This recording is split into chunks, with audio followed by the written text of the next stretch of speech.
Hello friends, my YouTube channel Kumar Sunil education में आपका स्वागत है। तो फ्रेंड्स, आज हम एंशिएंट हिस्ट्री का क्लास नंबर 12 देखेंगे। तो चलिए फ्रेंड्स स्टार्ट करें। 35 वर्ष की आयु में 35 वर्ष की आयु में वैशाख पूर्णिमा के दिन बोध गया में एक पीपल वृक्ष के नीचे ज्ञान की प्राप्ति हुई, जिसे संबोध कहा गया। तब से बुद्ध अर्थात प्रज्ञान कहलाने लगे और पीपल वृक्ष का बुद्धि वृक्ष कहलाने लगा। ठीक है, पीपल का वृक्ष बुद्धि वृक्ष कहलाने लगा। ठीक है, अब आगे देखेंगे। बुद्ध को तथागत, वस्तुओं का वास्तविक जानकार, मैत्रेय और शाक्यमुनि भी कहा जाता है। बुद्ध को तथागत, वस्तुओं का वास्तविक जानकार, मैत्रेय और शाक्यमुनि भी कहा जाता है। ठीक है, अब देखेंगे धर्मचक्र प्रवर्तन। बुद्ध ने अपने ज्ञान का प्रथम प्रवचन ऋषि पत्तनम यानी सारनाथ में 5 ब्राह्मणों, कौन कौन से ब्राह्मण थे? वद्दी, वप, आज, असजी, कौंडिन्य को दिया, जिससे धम्मचक्र प्रवर्तन कहा गया। बुद्ध ने प्रथम प्रवचन कहाँ दिया? ऋषि पत्तनम सारनाथ में, और 5 ब्राह्मणों को दिया, जिसे भद्य, वप, आज, असजी और कौंडिन्य को दिया, जिसे धम्मचक्र प्रवर्तन कहा गया। ठीक है, देखेंगे आनंद कौन था? बुद्ध का प्रिय शिष्य था। ये कौन था? आनंद बुद्ध का प्रिय शिष्य था। बुद्ध आनंद को ही संबोधित करके अपने उपदेश देते थे। आनंद के कहने पर ही बुद्ध ने, किसे कहने पर? आनंद के कहने पर ही बुद्ध ने बौद्ध संघ में स्त्रियों को प्रवेश की अनुमति दी। बौद्ध संघ में स्त्रियों को प्रवेश की अनुमति दी। ठीक, महाप्रजापति गौतमी बुद्ध की विमाता को सर्वप्रथम बौद्ध संघ में प्रवेश मिला। यानी जब स्त्रियों को अनुमति मिली तो सबसे पहले कौन आया था? महाप्रजापति गौतमी ने सबसे पहले यहाँ पे प्रवेश किया था। ठीक है, आगे देखेंगे बौद्ध से संबंधित महत्वपूर्ण घटनाएं एवं उनके प्रतीक। ठीक है, हाथी, माता के गर्भ में आना हाथी का प्रतीक है। माता के गर्भ में आना हाथी का प्रतीक है। कमल यानी बुद्ध के जन्म का, किसके? बुद्ध के जन्म का प्रतीक है। घोड़ा गृह त्याग का। बोधि वृक्ष ज्ञान प्राप्ति का। धम्मचक्र प्रवर्तन प्रथम उपदेश का। भूमि स्पर्श ज्ञान इंद्रियों के पर विजय का। 1 करोड़ सोना है महापरिनिवारण। 1 करोड़ सोना यानी महापरिनिवारण। ठीक है, आगे देखें महापरिनिवारण।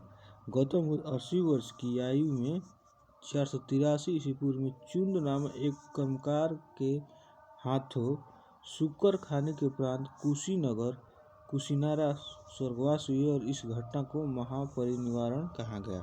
यानी मरने वाली घटना को महापरिनिर्वाण और गृह त्याग घटना को महाभिनिष्क्रमण। ठीक है, बुद्ध की मृत्यु के बाद उनके अवशेषों को 8 भागों में क्या किया? बांटा गया। 8 स्तूपों का निर्माण किया गया। यानी मृत्यु के बाद उनके शरीर को 8 भागों में बांट दिया गया और 8 स्तूपों का निर्माण हुआ। ठीक है, अब बुद्ध के आप देखेंगे अनुयायी। बुद्ध के अनुयायी कौन थे? आनंद, उपाली, सरिपुत्र, जीवक, अजातशत्रु, अशोक, देवदत्त, घोषाल, महाप्रजापति गौतमी, बिंबिसार की पत्नी क्षेमा, सुनंदा, यशोधरा और प्रसेनजीत, कौशल नर स्थायी प्रसेनजीत। ठीक है, अब देखेंगे बुद्ध का भ्रमण। बुद्ध कहाँ भ्रमण किए थे? बुद्ध ने लगातार भ्रमण कर केवल किसको? वर्षा ऋतु को छोड़कर 40 साल तक उपदेश दिए। क्या किए? बुद्ध ने लगातार भ्रमण किया 40 साल तक, लेकिन केवल किसको? वर्षा ऋतु को छोड़कर 40 साल तक भ्रमण किए, उपदेश देते रहे। ठीक है, उन्होंने सर्वाधिक उपदेश कौशल प्रदेश की राजधानी श्रावस्ती में दिए। कहाँ दिए थे? सर्वाधिक उपदेश कौशल प्रदेश की राजधानी श्रावस्ती में क्या किए थे?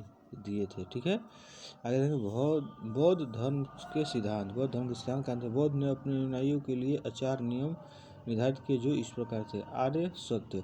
बुद्ध ने सांसारिक दुखों के संबंध में में 4 आर्य सत्य के उपदेश दिए। 4 मतलब संसार में दुख के कारण 4 है। कौन कौन सा? दुख, दुख समुदाय, दुख निरोध, दुख निरोधगामी प्रतिपदा, ठीक है।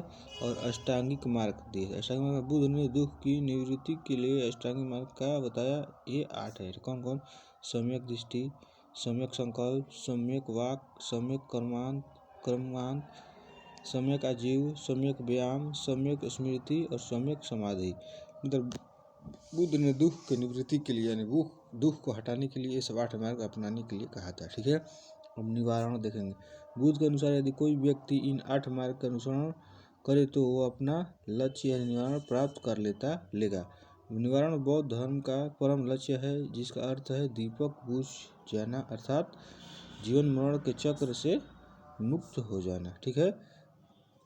जीवन मरण के चक्र से मुक्त हो जाना, ठीक है। अब देखेंगे 10 शील। कौन? 10 शील, ठीक है।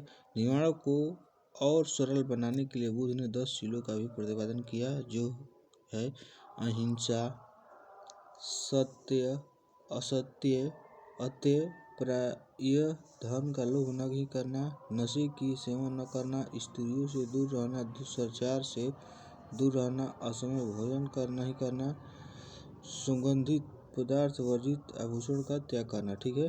त्रिरत्न। बौद्ध धर्म में 3 रत्न थे, बुद्ध, धम्म और संघ। बौद्ध धर्म में कितने 3 रत्न थे?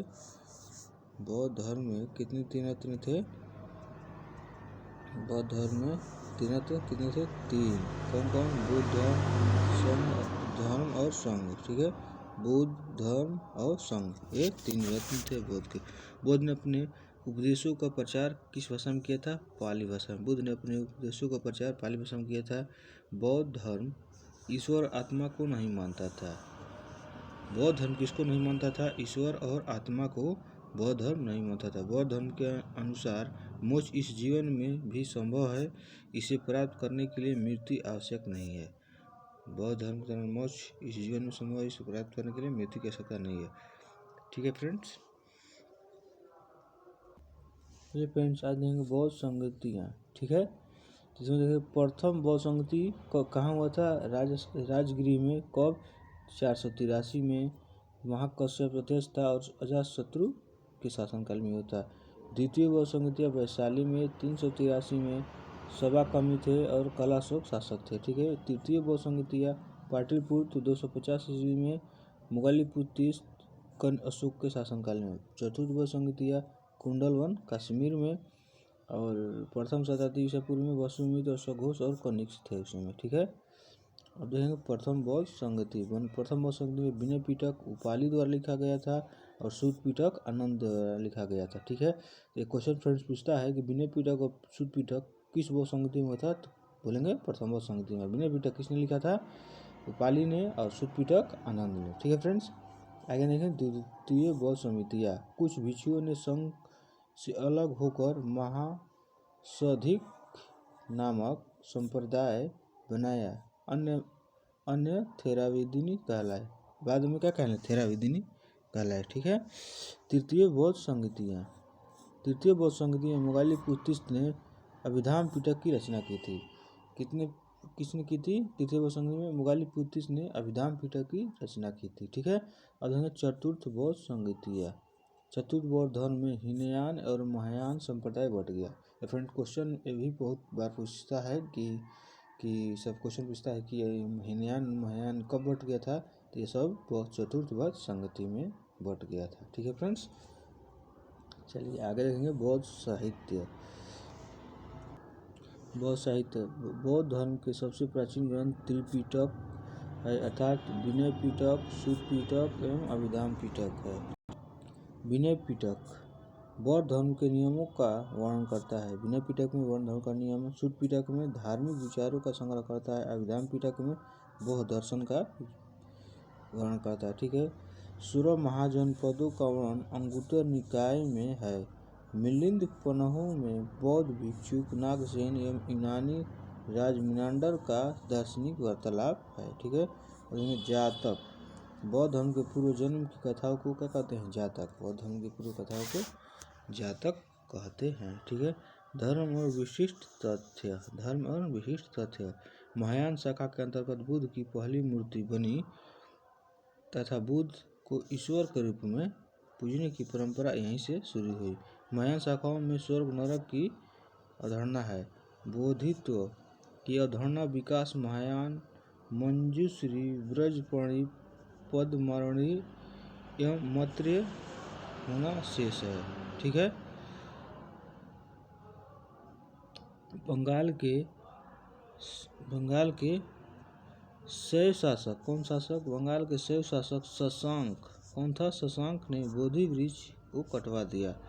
बंगाल के शैव शासक शशांक ने बोधि वृक्ष को क्या किया था? कटवा दिया था। ठीक है।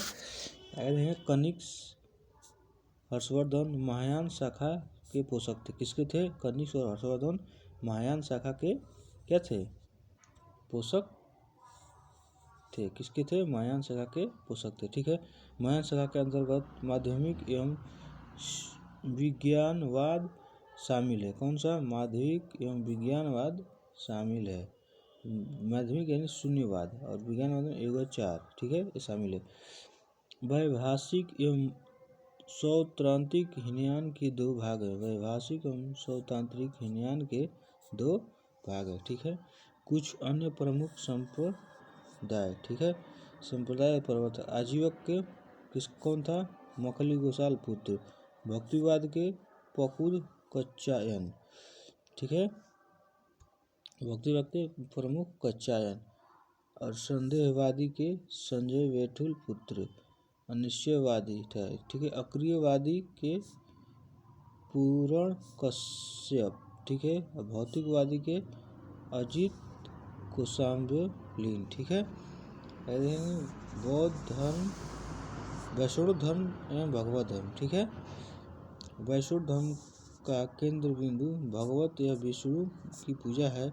महाभारत में विष्णु ही कृष्ण वासुदेव कहलाए। ठीक है। कृष्ण विष्णु कबीले से संबंधित है। ठीक है। भागवत संप्रदाय के प्रमुख तत्व हैं भक्ति एवं अहिंसा। भक्ति का अर्थ है प्रमेय, निष्ठा, निवेदन एवं अहिंसा का अर्थ है किसी जीव का वध न करना। ठीक है। वैष्णव संप्रदाय ने अवतारवाद का उपदेश दिया और इस इतिहास को विष्णु के 10 अवतारों के चक्र के रूप में प्रतिपादित किया। ठीक है। विष्णु के 10 अवतार हैं मत्स्य, कूर्म, वराह, नरसिंह, वामन, परशुराम, रामकृष्ण, बलराम, बुद्ध, काल्की है। ठीक है। कृष्ण का उल्लेख सर्वप्रथम छंदोपनिषद में मिलता है। कृष्ण का उल्लेख कहाँ मिलता है? छंदोपनिषद में मिलता है। ठीक है। सब देखेंगे। यह धर्म परम उदार था। यह धर्म परम उदार था, इसलिए इसे विदेशियों को भी अपनी ओर खींच लिया। वैष्णव धर्म का सर्वाधिक विकास गुप्त काल में हुआ। वैष्णव धर्म का सर्वाधिक विकास गुप्त काल में हुआ। ठीक है। अब देखेंगे शैव धर्म। शैव धर्म के लोग भगवान शिव की उपासना करते थे। ठीक है। मत्स्य पुराण में लिंग पूजा का पहला स्पष्ट वर्णन मिलता है। ठीक है। इस धर्म के विकास के लिए प्रक्रिया में कुछ संप्रदाय पशुपति, कालामुख, लिंगायत आदि विकास हुआ। इसका वर्णन वामन पुराण में भी मिलता है। ठीक है। का वर्णन कहाँ मिलता है? वामन पुराण में भी मिलता है। ठीक है। कपालिक संप्रदाय के उद्देश्य भैरव थे। कौन थे? कपालिक संप्रदाय के उद्देश्य भैरव थे। कालामुखी संप्रदाय के लोगों को महाव्रतधर कहा गया। क्या कहा गया? महाव्रतधर कहा गया। ठीक है। लिंगायत को जंगम या वीरशैव संप्रदाय भी कहा जाता है। इस संप्रदाय के प्रवर्तक अलप प्रभु हैं और इनके शिष्य वासव थे। ठीक है। कौन थे? इसके शिष्य वासव थे। ठीक है। ठीक है। इस संप्रदाय का प्रवर्तक अलप प्रभु और इनके शिष्य ये भी थे। कौन थे? वासव थे। ठीक है। पशुपत संप्रदाय के संस्थापक कौन थे? पशुपत संप्रदाय के संस्थापक लकुलिश। कौन था? लकुलिश थे। पशुपत संप्रदाय के संस्थापक लकुलिश थे। ठीक है। अथर्ववेद में शिव को सर्वभौम पशुपति तथा भूपति कहा गया है।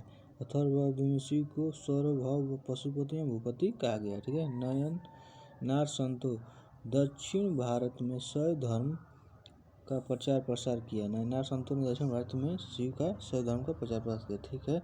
नाथ संप्रदाय, इसका स्थापना मत्स्येंद्र नाथ ने की थी। इसका प्रमुख प्रचारक बाबा गोरखनाथ थे। कौन थे? बाबा गोरखनाथ थे। कौन संप्रदाय का? नय संप्रदाय का। ठीक है। आगे देखेंगे महाजनपद। आगे क्या देखेंगे? महाजनपद। 6ठी शताब्दी में ईसा पूर्व में दूसरी नागरिक क्रांति हुई, जिसमें 16 महाजनपद का उदय हुआ। ठीक है। इसमें मगध आगे चलकर साम्राज्य बना। अंगुत्तर निकाय बौद्ध धर्म साहित्य और भगवती जैन साहित्य में 16 महाजनपदों का जानकारी देते हैं। ठीक है।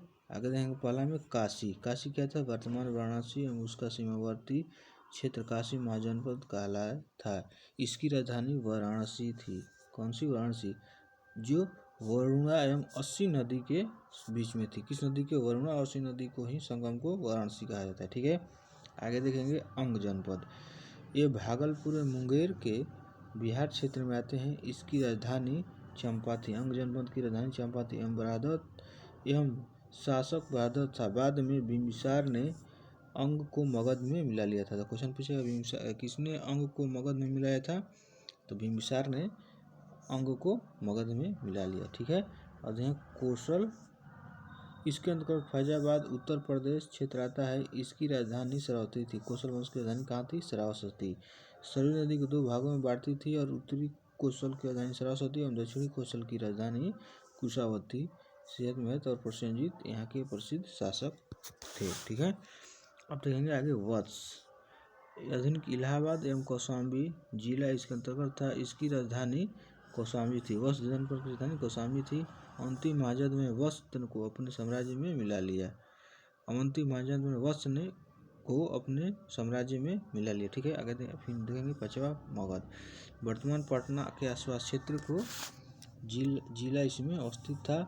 इसकी राजधानी गिरिव्रज थी। कौन सी थी? गिरिव्रज।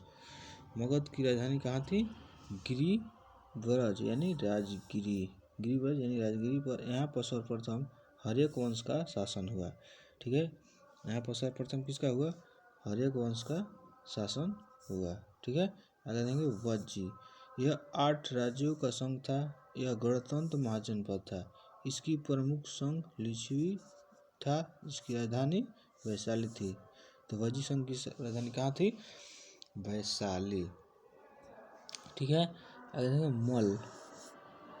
मल एक गणतंत्र महाजनपद था जो आधुनिक गोरखपुर देवरिया जिलों में अवस्थित था। कुशीनगर या कुशावती यहाँ की राजधानी थी। तो मल की राजधानी कुशीनगर या कुशावती थी। ठीक है। मत्स्य, मत्स्य का विस्तार आधुनिक राजस्थान के कुछ क्षेत्र में था। राजधानी विराटनगर थी। मत्स्य का क्षेत्र कहाँ तक था?